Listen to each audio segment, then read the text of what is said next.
Mais que se passe-t-il aujourd'hui sur le Bitcoin? Eh bien, on va l'étudier très rapidement en regardant nos schémas d'accumulation de distribution de Wyckoff, les patterns événementiels. À tout de suite.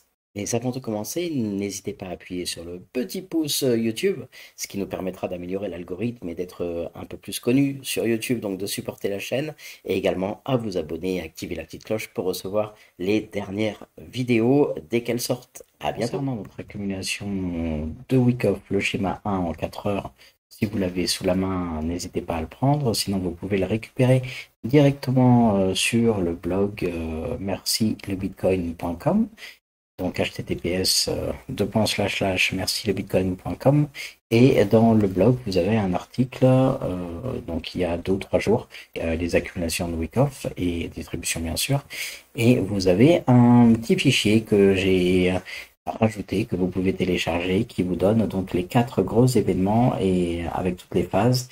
Donc le schéma d'accumulation le 1 et le 2 et le schéma de distribution le 1 ou le 2. Donc vous pouvez les récupérer, comme ça vous permet de suivre directement ce que je fais à l'écran, ou même de votre côté de les construire un petit peu et d'essayer de voir. Vous allez voir, c'est très très très facile à l'utilisation en fait. Et donc on aurait une résistance, on partirait sur la phase B à ce niveau-là, donc à la suite de notre ST montant. Donc du coup, on pourrait éventuellement soit le mettre là, soit imaginer que la phase B commence réellement là en fait. Euh, Moi, j'aime à penser que c'est, si on veut respecter le schéma initial, en fait, ça serait plutôt quelque chose comme ça. Et donc, du coup, ça nous emmènerait ensuite à notre résistance. Donc, on aurait au niveau du AR cette ligne blanche qui est notre première résistance, et ensuite la deuxième résistance gold qui, normalement, devrait nous emmener sur le SOS final de la pattern d'accumulation en 4 heures. Donc, à la suite de cette, on va dire, ce fake out et ce retour en phase B qui n'est très certainement pas encore fini. Donc, pour l'instant, j'ai placé une ligne orange un petit peu de travers, on va la corriger. Voilà, donc cette ligne orange peut très bien continuer à descendre un petit peu, hein, il n'y a pas de souci. Dans tous les cas, elle va nous coincer en fait le graphique et ça nous permettra de venir faire notre test ensuite, venir retester cette barre pour pouvoir la percer vers notre spring. Donc pour l'instant, on set notre phase B. À la suite de ça, on devrait avoir un vrai rebond, donc plus haut que celui-ci, et qui nous emmènerait sur une 5 haussière pour ensuite poursuivre notre petite distribution à l'intérieur de l'accumulation. On déchargerait donc le train, on irait chercher un spring. Alors à savoir que le spring, ici, c'est pour ça que je vous l'ai mis en bleu, c'est tout à fait optionnel. Donc dans ces cas-là, on pourrait très bien imaginer que ça n'existe pas, que le petit bleu là n'existe pas, et qu'on parte directement, on raccroche la E ici.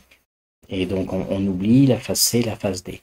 Voilà. Donc ça, c'est en cas d'option sur le spring. On va juste le reconstruire, voilà. Donc, vous savez que tout ce qui est en bleu, c'est une option, et à partir de là, on peut directement passer sur les LPS, BU, LPS. Donc, l'accumulation de 4 heures, pour l'instant, on a tous été un petit peu surpris par cet arc. Moi, le premier, je m'attendais à un retracement ici, revenir ici. Je pensais que notre ST phase B était là, mais en fait, le cours nous a surpris et vient refaire un plus bas. Donc, une extension entre notre support et le prochain support. Pourquoi pas? On va voir ce que ça donne au final avec les vagues d'Elliott et essayer de voir ce qu'on peut en tirer. Donc là, du coup, une fois qu'on aura récupéré notre phase B au niveau de son bottom, on devrait avoir, d'ailleurs on avait ici notre bottom qui était matérialisé, et on se retrouve avec une jolie divergence, là on est en 4 heures, on va essayer de voir si elle existe en daily pour l'instant. Alors, en daily, qu'est-ce qu'on a? On a ici, on est plus bas que là, donc en effet, on va venir juste chercher, ici on est plus bas, et là on est limite, c'est quasiment touchant, mais on est quand même un petit peu plus bas. Donc du coup, ça, c'est une divergence dans le sens, une divergence pool d'ailleurs, dans le sens où le sommet qui est ici, est légèrement plus bas que celui-ci, alors qu'ici, on voit bien qu'il est plus haut que celui-ci. Donc, on a notre graphique, notre prix qui descend, qui nous fait une divergence boule, alors que là, sur le RSI, on monte.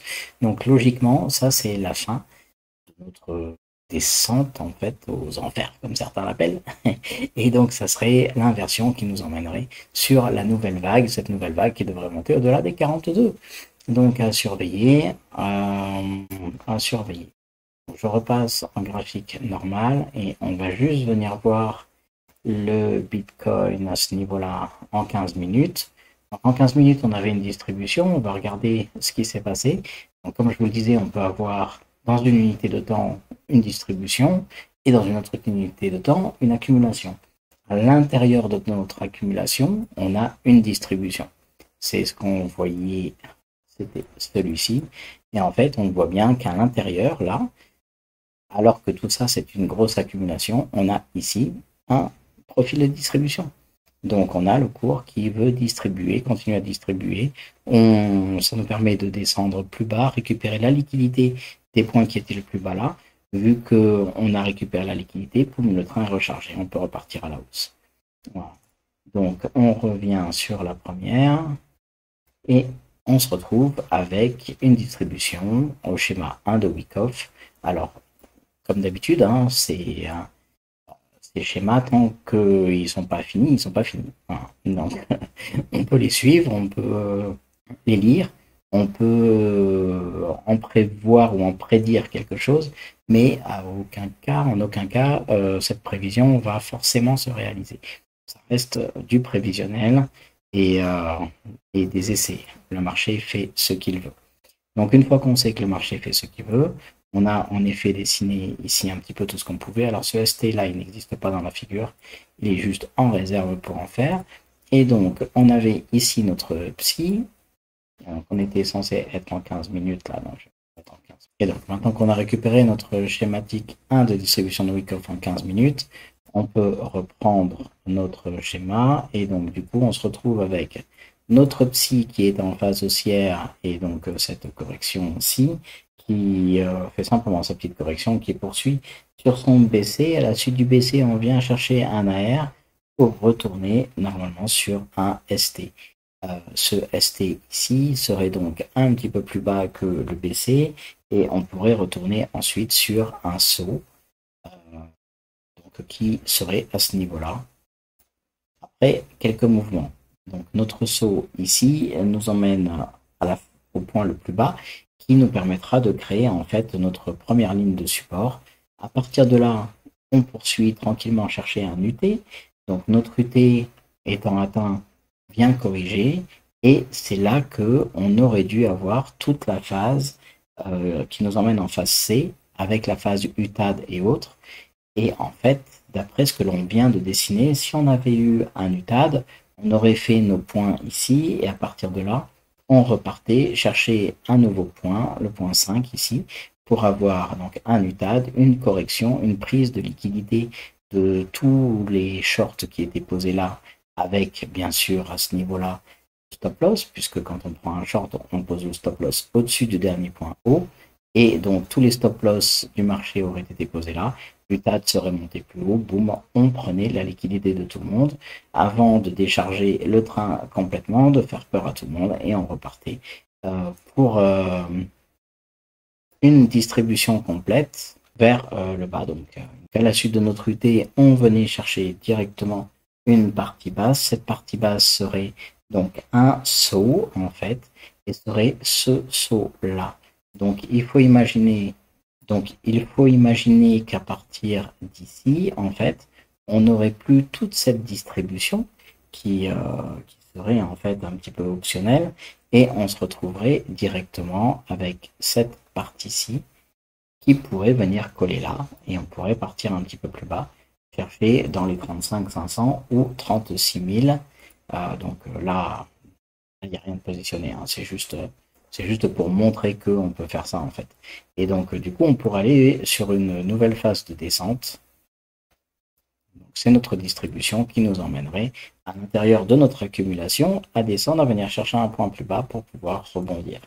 Donc là, rien n'est fait pour l'instant. Ça reste tout simplement une prédiction et on va suivre. On va suivre ce que va nous offrir le marché et voir si en effet il colle à tout ça ou s'il préfère simplement rebondir et aller chercher un UTAD. Donc, dans le cas d'un UTAD, comme on l'a dit, ça sera forcément au-dessus de ce point-là et a priori au-dessus de ce point-là pour prendre pour prendre toute la liquidité. Il n'est pas impossible qu'on ait une mèche qui aille un tout petit peu plus haut pour chercher toute cette liquidité-là.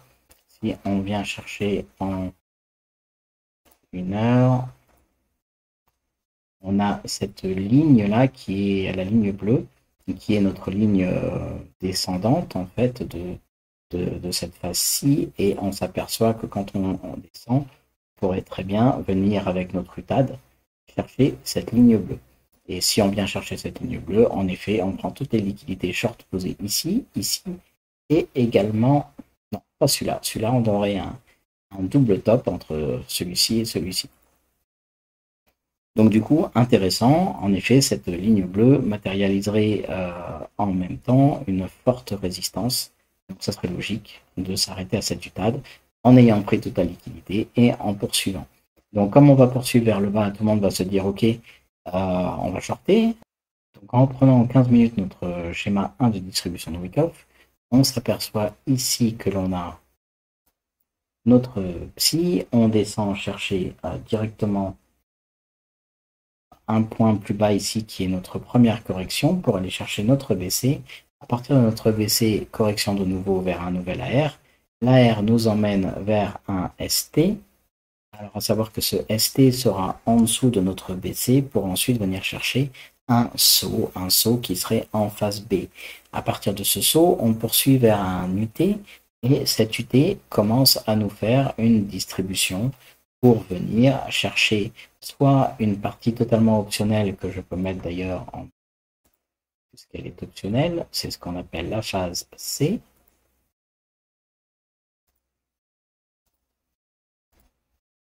Voilà.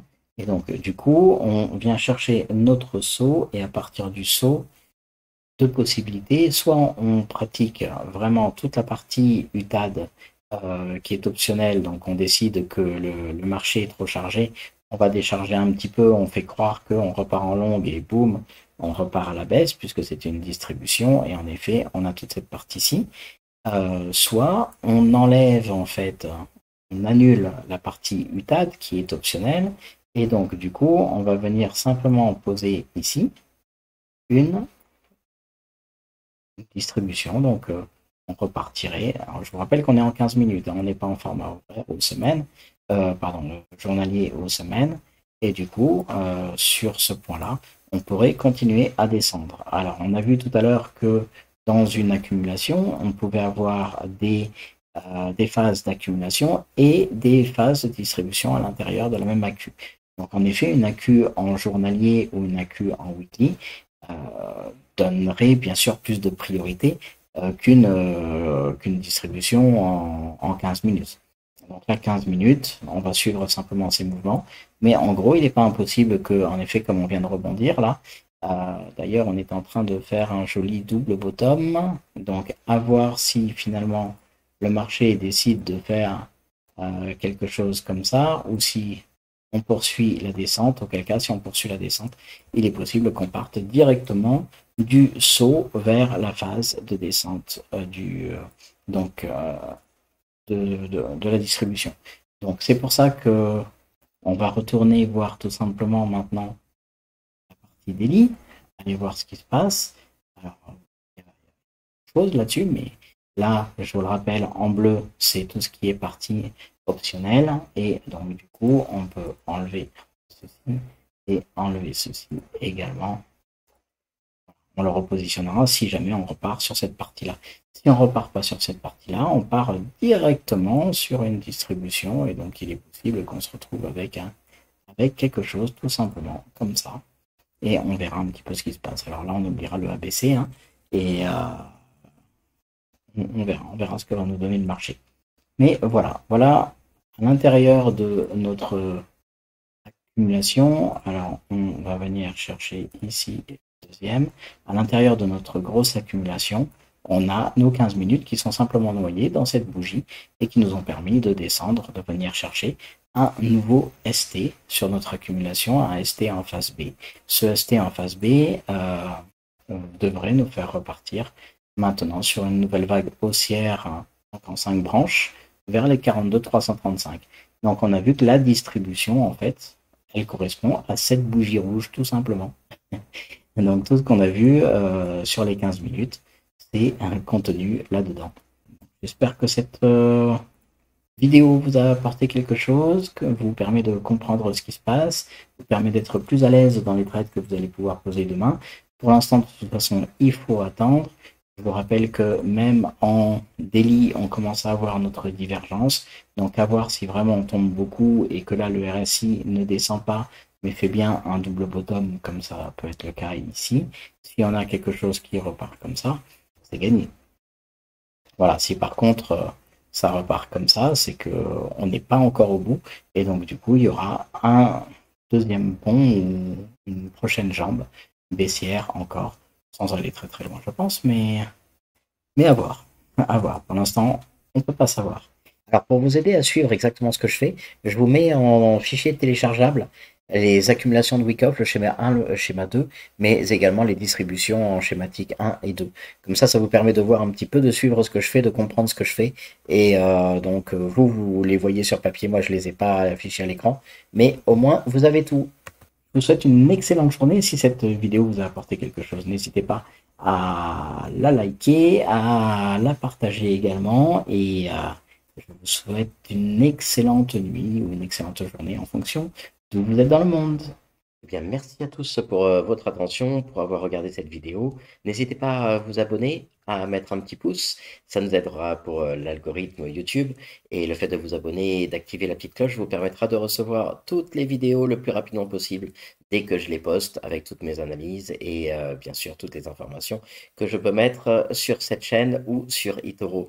À très bientôt. Merci beaucoup.